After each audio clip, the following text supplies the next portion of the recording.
This is the Darkwood. Story, The Nightmare with White Eyes. Submitted by The Shady Robot.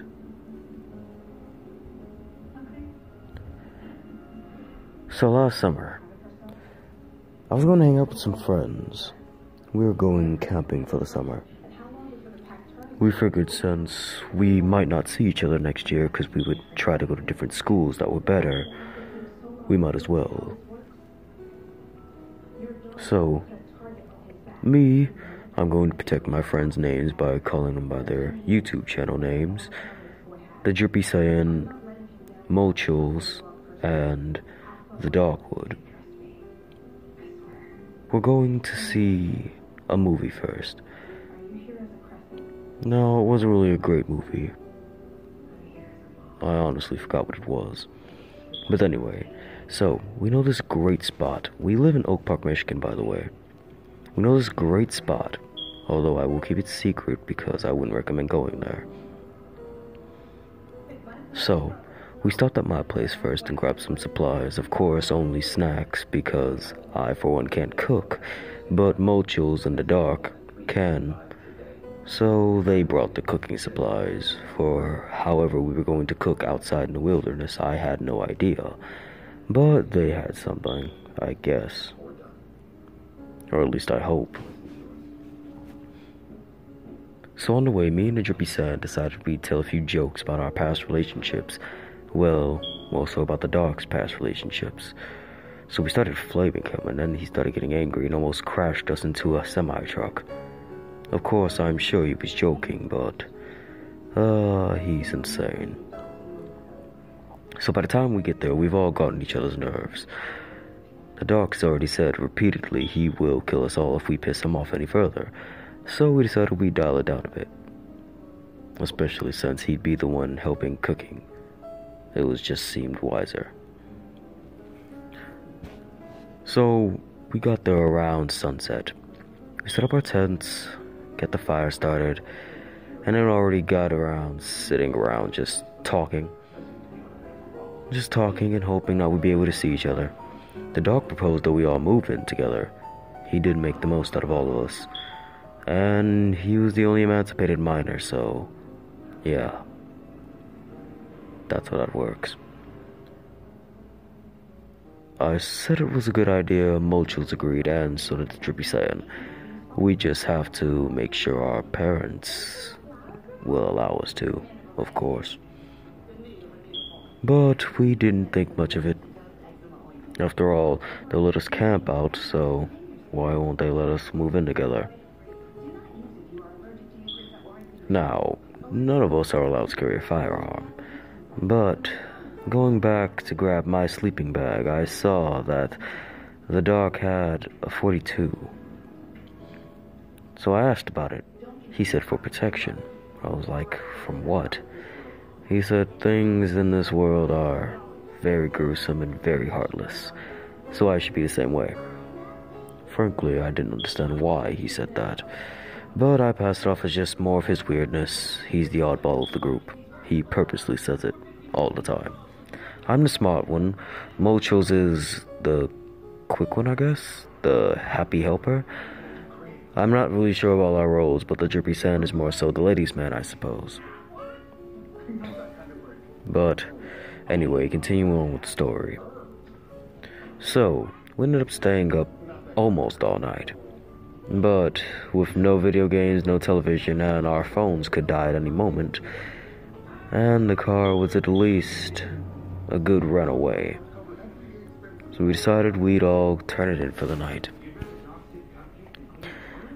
Now, a few hours in, I woke up to hear some sounds around our campsite. Sounded like something heavy was walking.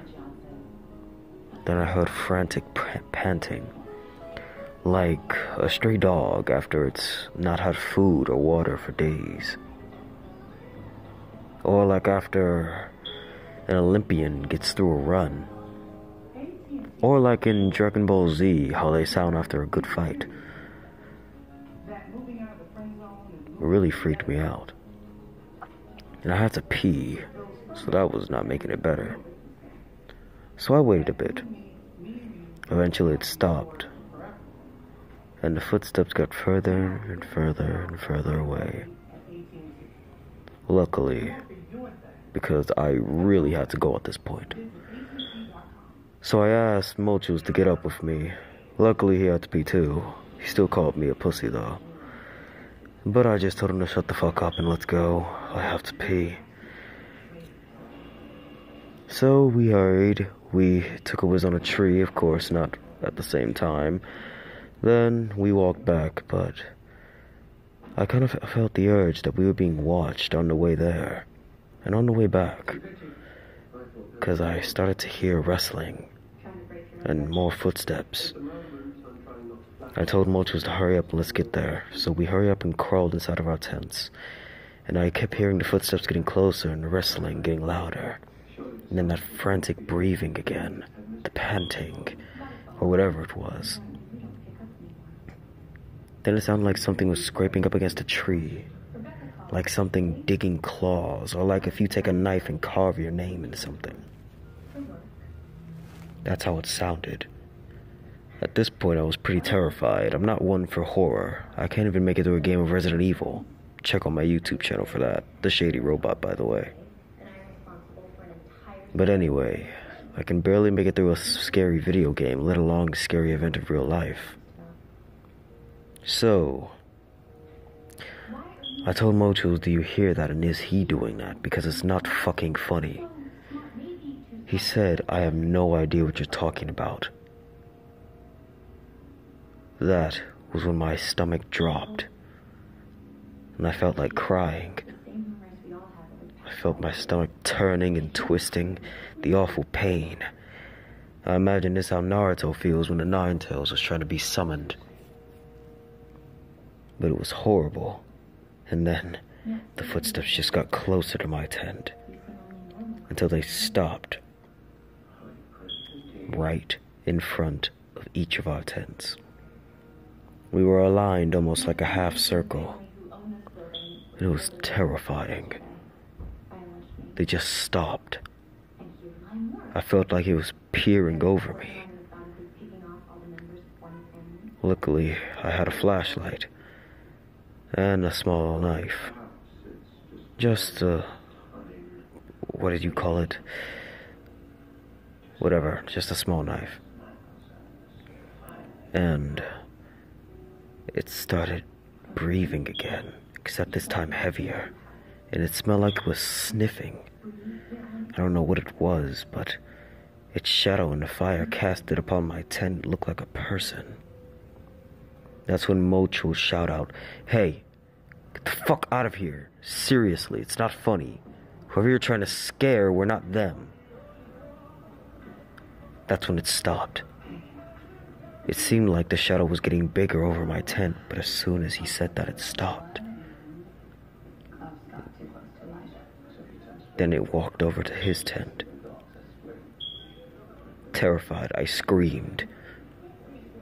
Mocho screamed when he saw it ripping through his tent, slowly making tiny slits just to see it. Shortly after he screamed, it made a slit in my tent, and all I saw was a pure white ball, a white eye. It was horrible. It terrified me. It felt like it was looking deeply into my soul. I thought at that very moment I was going to die. But then, the dark and the Drippy Sand woke up. Drippy Sand said, "What the fuck are you guys doing? It's super late and I'm trying to sleep."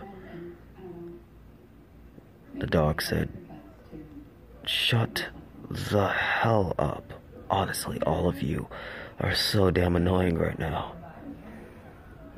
Mochos couldn't speak. I could barely get the words out. And then I eventually said, "It's something here." The dog said, "What the fuck could be here?"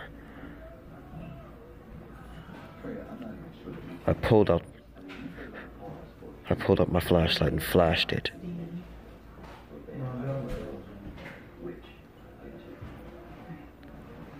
It looked as if it was captivated by the light, or blinded almost, because it walked away. And then, all I heard was a gunshot.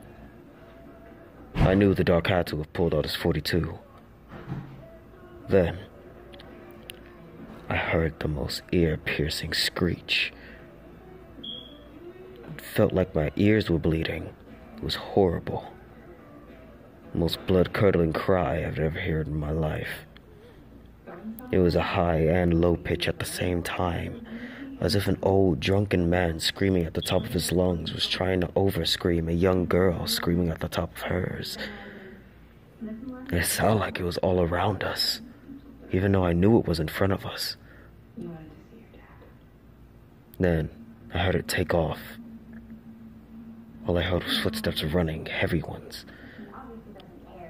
And that's when a dog got out of his tent and unzipped all of ours and said, "Let's get the fuck out of here, now." We ran. And then, shortly after, we heard that thing following us. It just kept screaming and running on all fours like an animal. And it looked like a person, if a person had antlers like a deer. It was horrifying. I could barely make out anything as I was running for my life, terrified. When we eventually made it to the car, I got in. Mochos got in, and the drippy said got out. But with a terrible incident. He tripped. It almost ripped his throat out. Weren't for the fact that the dog shot it 4 times, point blank, we wouldn't have seen him anymore. Now he can't speak properly. It always sounds like he's whispering. And now, as we got in the car and started driving off at full speed, that thing just kept following us. I'm guessing after a mile it either got bored or it figured it couldn't catch us anymore because it stopped. We went back to my place. Everyone stood silent for the entire ride, terrified. It was horrible. None of us slept that night. I still have nightmares. Nightmares of those glowing white eyes. I have labeled him as the nightmare with white eyes.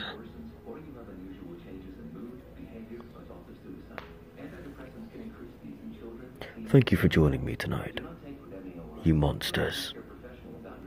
But please, submit more stories. I like ones like this. And I know the story in the beginning said dark wood, but it was supposed to be just a dog. My apologies. I will get better at this. It is my first time. Now good night. Sweet nightmares.